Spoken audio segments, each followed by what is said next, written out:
Bonjour et bienvenue en direct du forum Le Monde Nouveau, ici au Quorum de Montpellier. Tout au long de la journée, le forum de la transition écologique, de la transition environnementale, de la transition sociétale vous attend et vous accueille. Vous propose tout au long de la journée, on vous propose des conférences, des animations, des ateliers aussi. Vous pourrez découvrir toutes les initiatives des entreprises et des associations pour construire ce monde de demain avec une thématique cette année, agir maintenant. Nous sommes ici sur le plateau média du forum Le Monde Nouveau et nous accueillons tout au long de la journée des invités qui viennent partager avec nous leurs initiatives, les actions de leurs associations et nous faire connaître les démarches dans lesquelles, pourquoi pas, vous pouvez peut-être, vous, demain, devenir bénévole. Alors justement, ce matin, on va prendre un café avec Lise Valette. Bonjour Lise. Bonjour. Alors vous êtes bénévole, référente du pôle sensibilisation scolaire pour SOS Méditerranée. On va présenter cette association SOS Méditerranée et ses missions. Alors, merci, bonjour.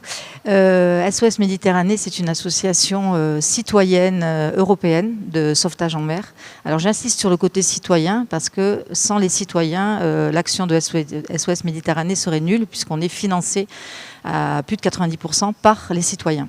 Alors, c'est une association qui a été créée en 2015.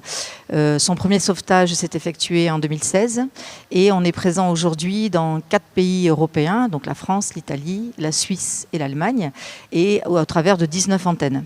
Donc moi je représente l'antenne Héros, qui est une des plus grosses antennes de SOS Méditerranée avec environ 70 bénévoles.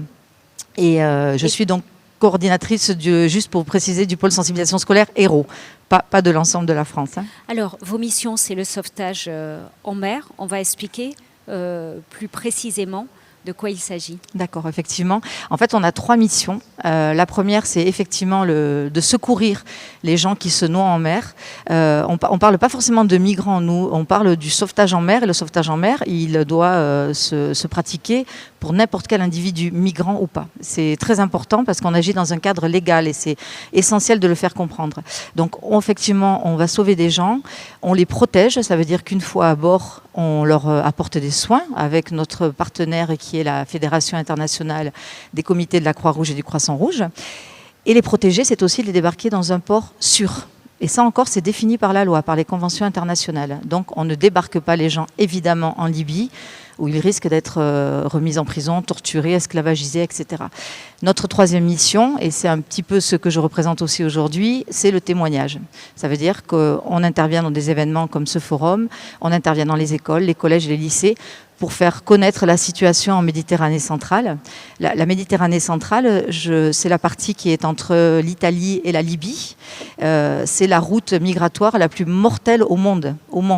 Ça veut dire qu'aujourd'hui, on a des chiffres, mais qui sont toujours des estimations, mais basses malheureusement. Depuis 2014, on estime qu'il y a, je vais vous donner un chiffre sans vouloir vous assommer de chiffres, mais on est aujourd'hui à 24 667 personnes disparues, mortes sur cet axe migratoire en 8 ans.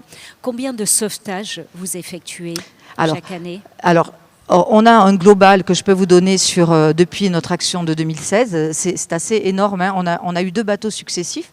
Le premier était l'Aquarius, qui a été pas mal médiatisé en 2018 parce qu'on nous a retiré le pavillon et on s'est battu pour le récupérer, mais c'était plus simple finalement de prendre un nouveau bateau, de louer un nouveau bateau, il n'est pas à nous, qui s'appelle l'Ocean Viking. Avec ces 2 bateaux, en l'espace donc depuis 2016, février 2016, on a effectué 340 sauvetages pour un total, encore une fois un chiffre précis, mais c'est important aussi, 36 789 personnes sauvées depuis mars 2016. Alors, vous êtes présent dans le cadre de ce forum du Monde Nouveau. Pourquoi ? Parce qu'on parle de transition écologique et solidaire. C'est-à-dire que pour nous, il y a déjà plusieurs thématiques sur la Méditerranée. Nous, on intervient en Méditerranée et il n'y aura pas de transition écologique sans solidarité. On habite la même planète. Il est évident que la solidarité, elle doit s'exercer, alors j'ai envie de dire hors frontières, mais nous, c'est surtout qu'elle doit s'exercer aussi sur les mers, par respect des conventions internationales de sauvetage en mer.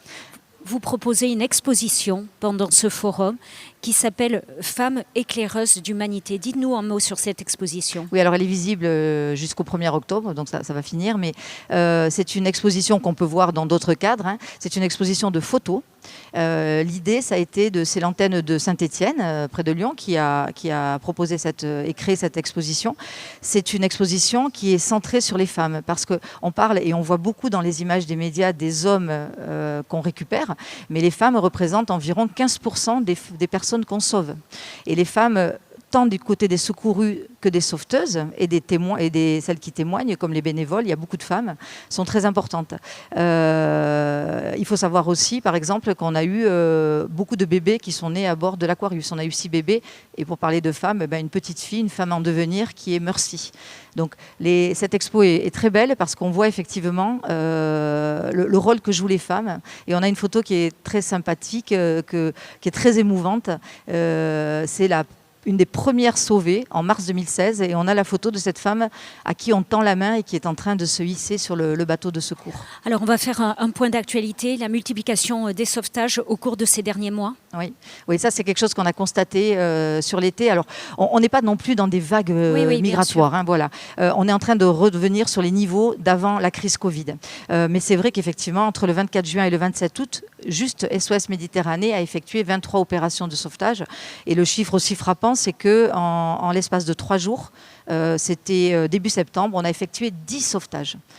Voilà. Et on est d'autres. Il y a quelques autres ONG qui travaillent sur le même secteur et qui peuvent afficher le même nombre de chiffres. Avec l'émergence d'une nouvelle route de migration depuis les côtes libanaises. Oui, je pense que tout le monde a entendu aux informations, notamment là, tout dernièrement, fin septembre, où il y a pas loin, on en est à un décompte macabre, près de 100 morts dans un sauvetage d'un seul bateau.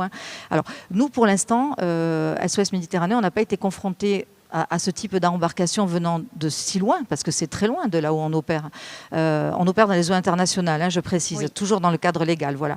Mais il y a un bateau de sauvetage qui s'appelle Humanity One, qui est une autre ONG, qui a tout dernièrement sauvé 250 personnes qui étaient arrivées très loin, presque dans les eaux italiennes, je crois, de sauvetage italienne, et qui étaient parties du Liban. Comment on peut vous aider aujourd'hui, si on veut aider SOS Méditerranée ? Alors, le premier geste, c'est de financer SOS Méditerranée. Une journée en mer, ça coûte plus de 14 000 €. Donc, première chose à faire, effectivement, vous allez sur le site internet de sosméditerranée.org. C'est faire des dons. Faire des dons, c'est l'essentiel. Si vous voulez vous engager avant, vous pouvez tout à fait rejoindre l'antenne héroltaise ou une autre antenne française. Et devenir bénévole. Voilà, il suffit de contacter SOS Méditerranée et d'expliquer ce que vous avez envie de faire pour SOS Méditerranée. Voilà, on espère vous avoir, si ce n'est fait découvrir, au moins peut-être donner envie de participer à l'action de SOS Méditerranée, voire de devenir bénévole. C'était un café avec Lise Valette, qui est bénévole et référente de la sensibilisation scolaire pour l'association SOS Méditerranée. On se retrouve tout au long de la journée et on vous propose de venir encore aujourd'hui découvrir cette exposition sur les femmes de Méditerranée, les femmes dans la migration. Au revoir et merci beaucoup Lise Valette. Merci.